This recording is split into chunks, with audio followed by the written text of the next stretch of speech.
Before the Lion King ever roared and Simba stood on Pride Rock or saw his father in the clouds, there was another lion who lived that same destiny nearly 30 years earlier. He was a white lion cub. His story might just be the forgotten blueprint behind Disney's greatest masterpiece. In 1965, Osamu Tezuka, the man known in Japan as the god of manga, brought a lion to life in one of Japan's first color TV anime series. The show was about a young cub whose father, the king, was killed by humans. Alone and afraid, he had to grow into a leader, to learn what it meant to rule, to forgive, and to bring peace to the jungle.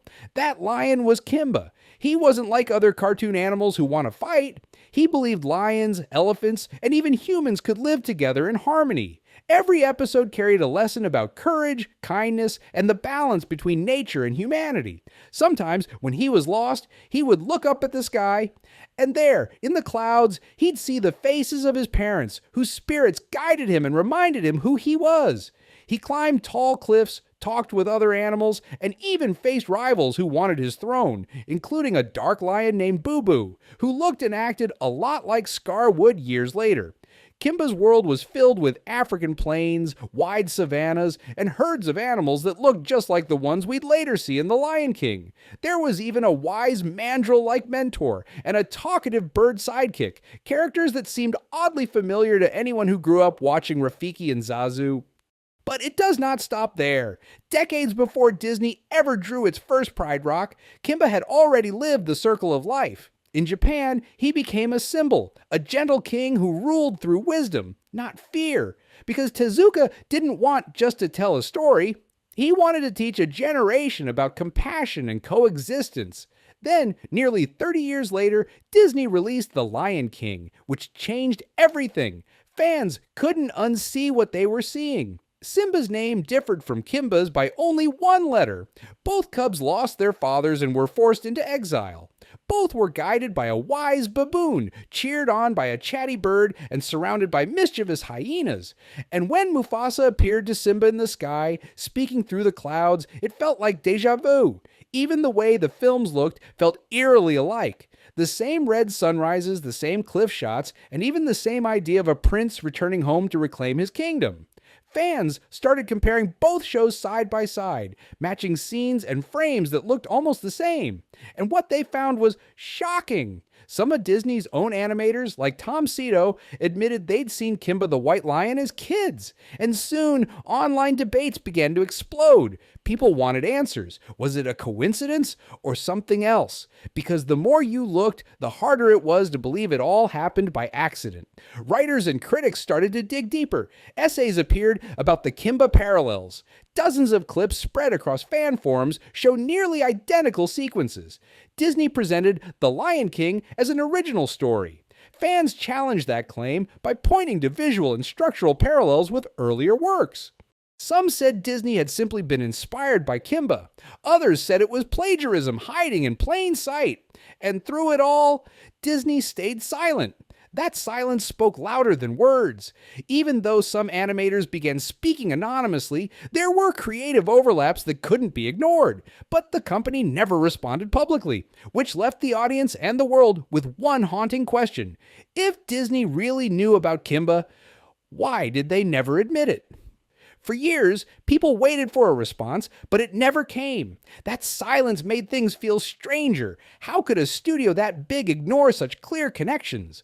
Behind the scenes, people inside the animation world whispered that the Lion King team must have known about Kimba. After all, Tezuka's studio, Mushi Productions, had been famous in Japan and even worked with American animators in the 1960s. Some of the same creative circles crossed paths years before The Lion King was made. Disney artists could have seen the show or its reruns. In Japan, the situation caused outrage. Tezuka's followers felt Disney had taken the heart of their beloved lion and turned it into a global blockbuster without a single word of thanks.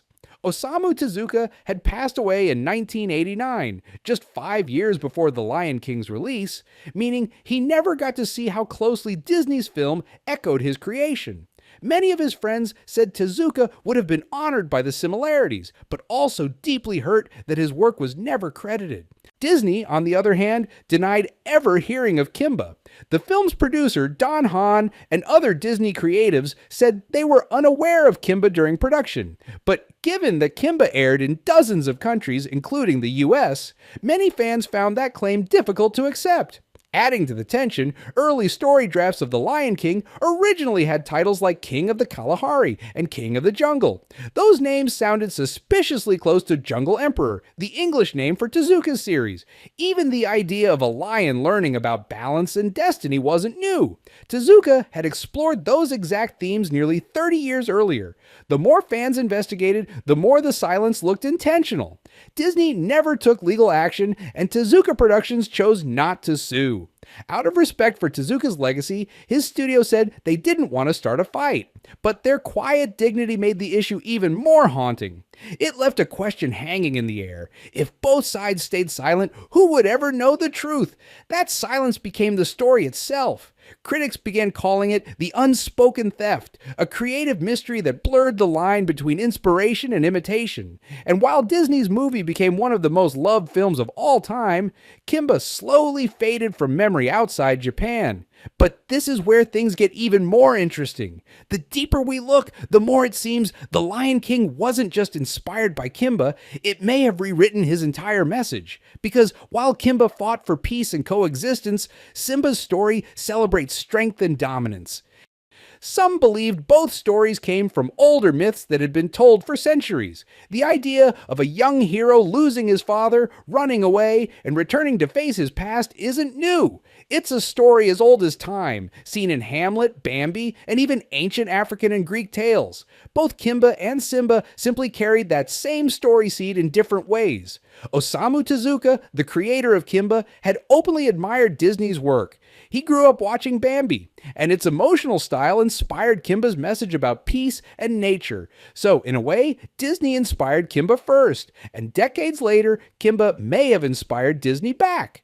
That's how creativity often works. Ideas circle back, evolve, and reappear in new forms. Both Kimba and Simba follow the Lost Prince Returns story, a universal theme found in nearly every culture. And while fans have compared side-by-side frames showing identical scenes, many of those moments also exist in countless heroic tales. A father in the sky, a cliff above the kingdom, an evil uncle. These are symbols, not just scenes. Maybe it doesn't matter who told the story first, but who told it in a way the world would never forget. Disney gave Kimba's message a new voice, one that reached millions of hearts worldwide. Kimba taught lessons about peace and respect for life. Simba taught the world about growth, forgiveness, and the circle of life. And even if Disney never said it out loud, Kimba's spirit still lives under every roar, every sunrise, and every frame of The Lion King. That's the quiet truth. Maybe both lions carried the same light. And together, they made the world remember that even borrowed stories can still become timeless. But if Disney's massive success overshadowed Kimba completely, then the original White Lion's legacy risked being forgotten forever. This matters because younger generations know Simba, but very few have ever heard of Kimba, even though he laid the groundwork for the story millions of people love today. Kimba's moral lessons about coexistence, leadership, and courage were at risk of being lost. Many viewers assume that The Lion King invented these ideas, unaware that Kimba had pioneered them decades earlier. Even Tezuka Productions chose to stay silent out of respect for Disney, allowing the original vision to fade from public attention. Disney made billions with Simba, but Kimba's influence earned recognition in far fewer circles. It is as if the White Lion was quietly buried beneath the roar of the Golden One.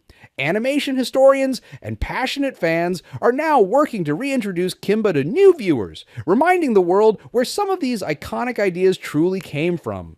Before Simba learned who he was, Kimba already knew, and remembering him allows us to see the depth, history, and heart behind one of the most beloved stories in animation history. Maybe Disney didn't steal Kimba. Maybe both lions were chasing the same story, one about legacy, loss, and becoming who you're meant to be. But one thing's certain, long before Simba roared, a white lion named Kimba already walked the path. So What do you think? Was it a coincidence, homage, or the story of a lion Disney would rather forget? Put your thoughts in the comments.